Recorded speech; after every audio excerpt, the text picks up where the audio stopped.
Hello बच्चों, good morning. तो अभी बढ़ते हैं हम अपने अगले कंसेप्ट की तरफ और हमारा अगला कंसेप्ट रहेगा डाइलेक्ट्रिक पोलराइजेशन। Dielectric polarisation. तो डाइलेक्ट्रिक पोलराइजेशन का कंसेप्ट समझने से पहले कुछ बेसिक कंसेप्ट पर हम यहाँ पर डिस्कशन करेंगे, जिसमें डाइलेक्ट्रिक का कंसेप्ट तो आपको पहले बताया जा चुका है। डाइलेक्ट्रिक बेसिकली क्या होते हैं? इंसुलेटर होते हैं जिनके अक्रॉस अगर एक्सटर्नल इलेक्ट्रिक फील्ड अप्लाई कर दें तो वो अपने ऊपर चार्ज इंड्यूस कर लेते हैं, हालांकि इलेक्ट्रिसिटी को कंडक्ट वो फिर भी नहीं करते। अब डाइलेक्ट्रिक की अगर टाइप की बात की जाए तो 2 टाइप्स ऑफ डाइलेक्ट्रिक हम लेकर चलते हैं। एक होती है भाई non polar dielectric,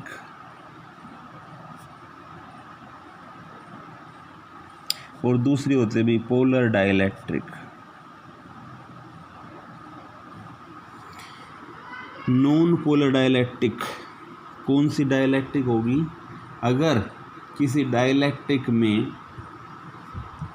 centre of positive charge is coincide with centre of negative charge, अगर ऐसा केस वहाँ पर हो रहा हो किसी डाइलेक्ट्रिक में, किसी मॉलिक्यूल के अंदर, तो ऐसा जो डाइलेक्ट्रिक होगा वो डाइलेक्ट्रिक कौन सा बोला जाएगा भाई? Non polar dielectric.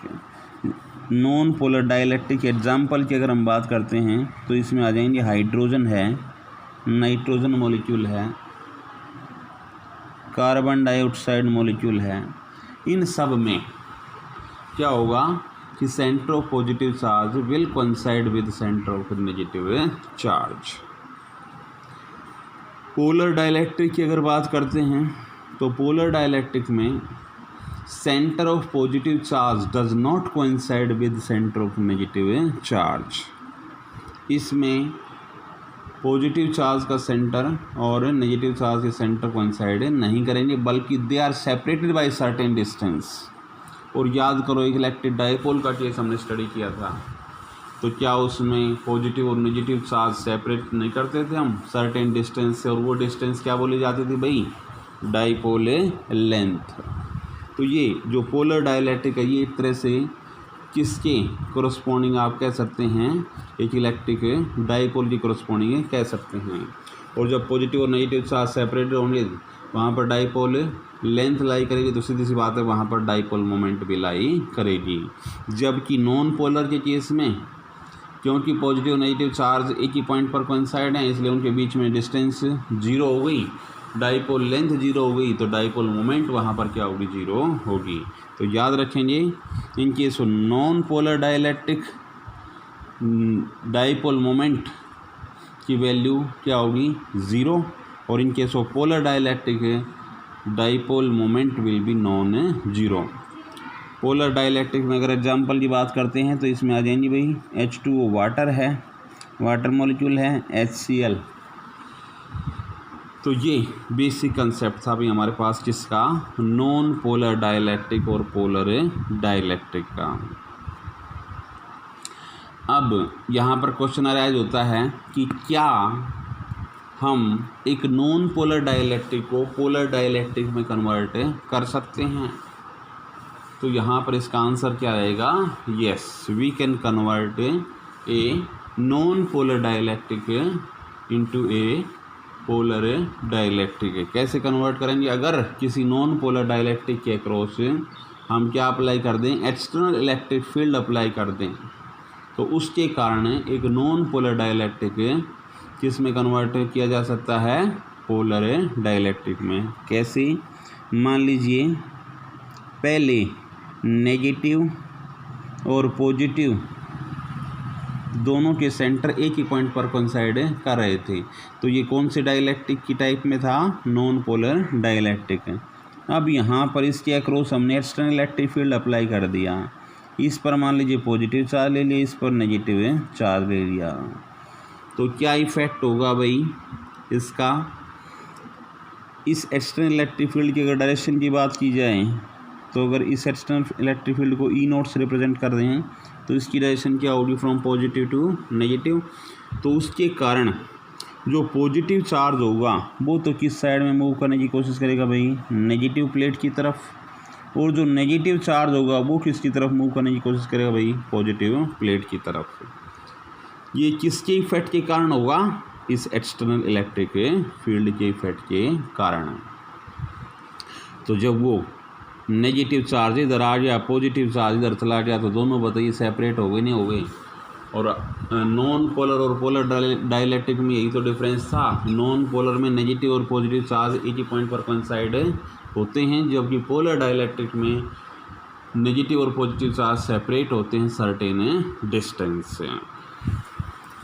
अब यहाँ पर एक ऐसा ही एग्जाम्पल हम एक डाइलेक्ट्रिक के कंसर्न यहाँ पर लेकर चलेंगे। अब एक डाइलेक्ट्रिक में जो है कई नंबर ऑफ एटम्स वहाँ पर लाई करते हैं, हर एक वहाँ पर एटम की इंडिविजुअल डाइपोल मोमेंट वहाँ पर लाई करेगी। तो इस कंसेप्ट को समझने के लिए मान लीजिए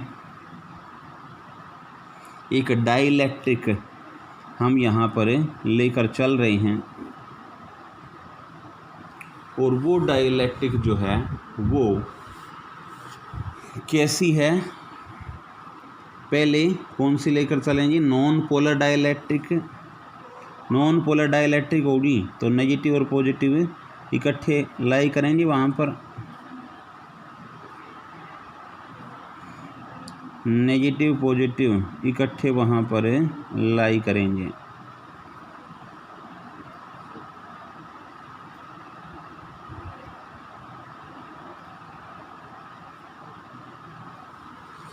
लेकिन अगर जब इस डाइलेक्ट्रिक के अक्रॉस एक एक्सटर्नल इलेक्ट्रिक फील्ड अप्लाई कर दिया, एक एक्सटर्नल इलेक्ट्रिक फील्ड अप्लाई कर दिया, तो अब क्या होगा, अब देखिए अंदर अंदर वालों के जो चार्ज थे, ये चार्ज इसके साथ इंटरेक्ट करके न्यूट्रलाइज हो जाएगा, ये चार्ज इसके साथ इंटरेक्ट करके न्यूट्रलाइज हो जाएगा, इसी तरह से ये इसके साथ न्यूट्रलाइज, ये इसके साथ न्यूट्रलाइज, ये इसके साथ न्यूट्रलाइज, ये इसके साथ न्यूट्रलाइज। इस साइड में अगर बात करते हैं तो ये पॉजिटिव इसके साथ न्यूट्रलाइज, ये इसके साथ न्यूट्रलाइज, इसकी ये इसके साथ न्यूट्रलाइज, और ये इसके साथ न्यूट्रलाइज।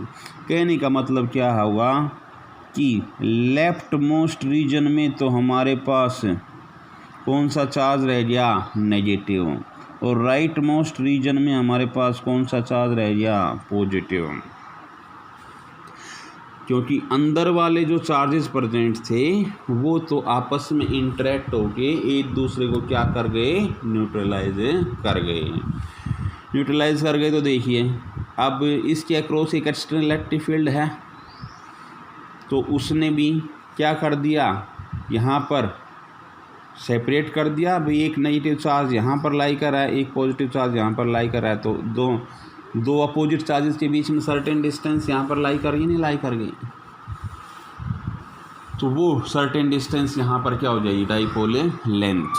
अब ऐसे ऐसे कई एटम इस डाइलेक्ट्रिक में लाई कर रहे हैं, तो मान लीजिए किसी एक एटम के कंसर्न हम यहाँ पर नेगेटिव और पॉजिटिव चार्ज के बीच की जो सेपरेशन है ये एक तरह से बताइए। अब इलेक्ट्रिक डाइपोल किस तरह से बिहेव करेगा, नहीं करेगा, अब बिहेव करेगा तो यहाँ पर मान लीजिए इन दोनों नेगेटिव और पॉजिटिव चार्ज के बीच की डिस्टेंस अगर हम यहाँ पर एक्स से रिप्रेजेंट करते हों, तो बताइए इलेक्ट्रिक डाइपोल के कंसेप्ट में आपने पढ़ा था, इलेक्ट्रिक डाइपोल मोमेंट का कंसेप्ट आपने निकाला था, तो इसमें किसके इक्वल लेकर चलते थे, electric dipole moment charge into dipole length.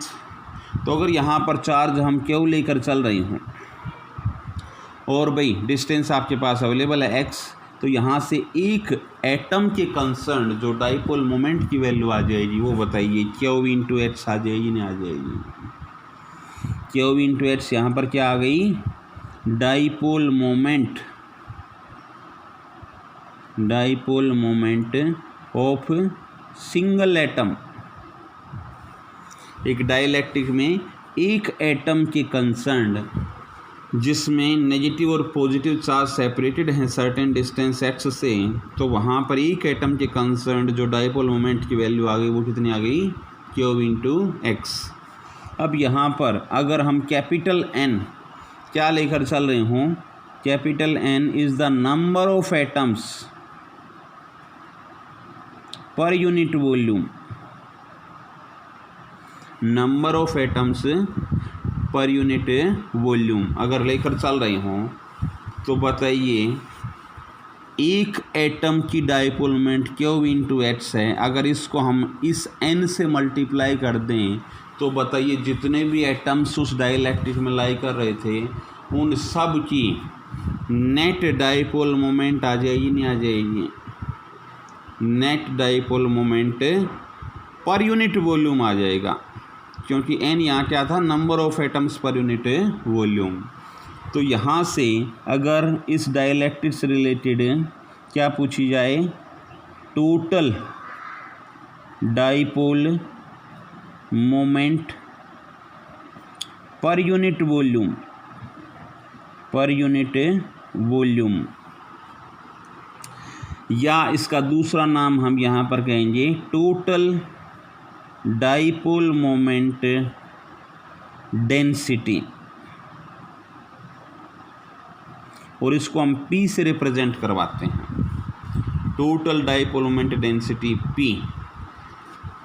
इस P का दूसरा नाम इलेक्ट्रिक पोलराइजेशन भी है भाई, इलेक्ट्रिक पोलराइजेशन।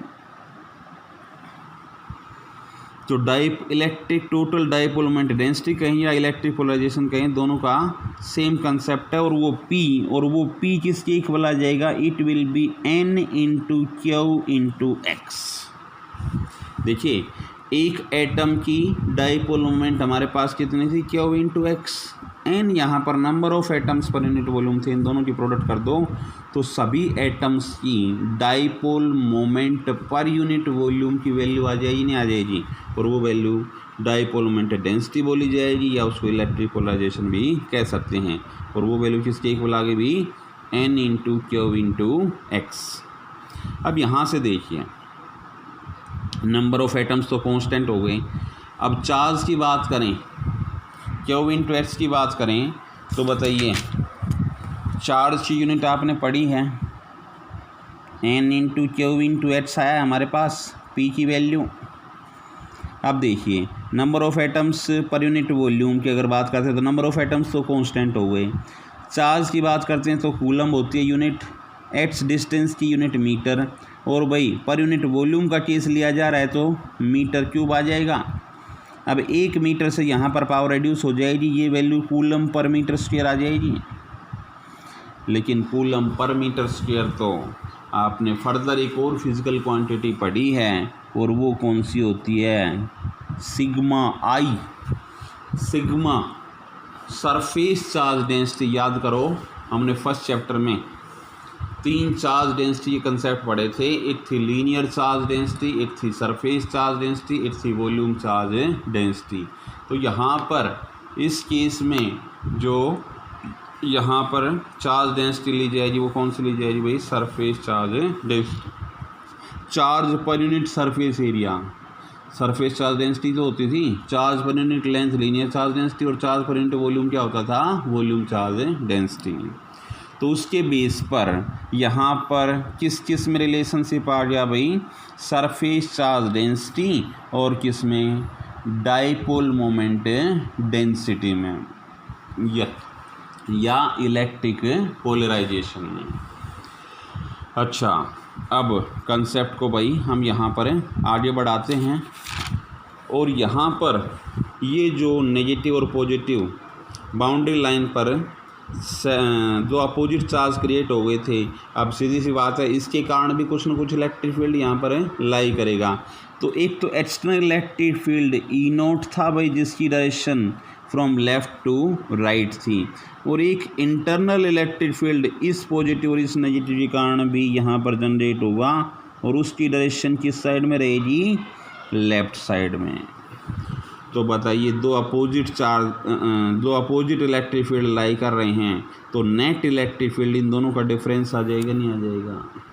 और वो नेट इलेक्ट्रिक फील्ड आप इजीली निकाल सकते हैं। ई की वैल्यू बताइए, ई नोट माइनस ई पी से रिप्रेजेंट कर सकते हैं। यहाँ से ये वैल्यू आपके पास किसकी आ गई, net electric field due to external electric field E naught and internal electric field due to dielectric which is E P. और दोनों इलेक्ट्रिक फील्ड एक दूसरे के अपोजिट डायरेक्शन में लाई कर रहे हैं, तो नेट इलेक्ट्रिक फील्ड कहें या reduced value of electric field. Reduce क्यों हो गया, क्योंकि कुछ न कुछ एक्सटर्नल इलेक्ट्रिक फील्ड में से कुछ ना कुछ वैल्यू यहाँ पर क्या हुई है, कम हुई है।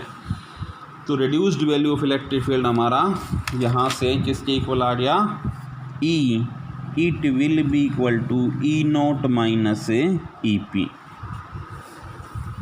अब देखिए भाई, ई पी हमारा कौन सा इलेक्ट्रिक फील्ड लाई कर रहा है, इनसाइड द डाइलेक्ट्रिक, डाइलेक्ट्रिक के अंदर जो इलेक्ट्रिक फील्ड यहाँ पर लाई कर रहा है। अब दो प्लेट्स, एक तरह से इस डाइलेक्ट्रिक की दो प्लेट ही तो लाई कर रही हैं, दो प्लेट्स के बीच में इलेक्ट्रिक फील्ड की वैल्यू आपने पीछे निकालनी सीखी थी कैपेसिटर वाले केस में।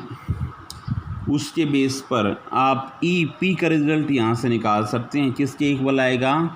अब वहाँ पर तो क्या होता था, दोनों प्लेट्स के बीच में वैक्यूम होता था, लेकिन यहाँ पर डाइलेक्ट्रिक मीडियम लाई कर रहा है, इसीलिए यहाँ पर जो वैल्यू आ जाएगी उसको रिप्रेजेंट किया जा सकता है सिग्मा आई अपॉन एप्सिलॉन से। सिग्मा आई सरफेस चार्ज, वो जनरल केस होता था, हम दो प्लेट्स के बीच में जब वैक्यूम का केस लेते थे तो वहाँ से हम इलेक्ट्रिक फील्ड निकालते थे, E is equal to sigma upon epsilon naught निकाला जाता था।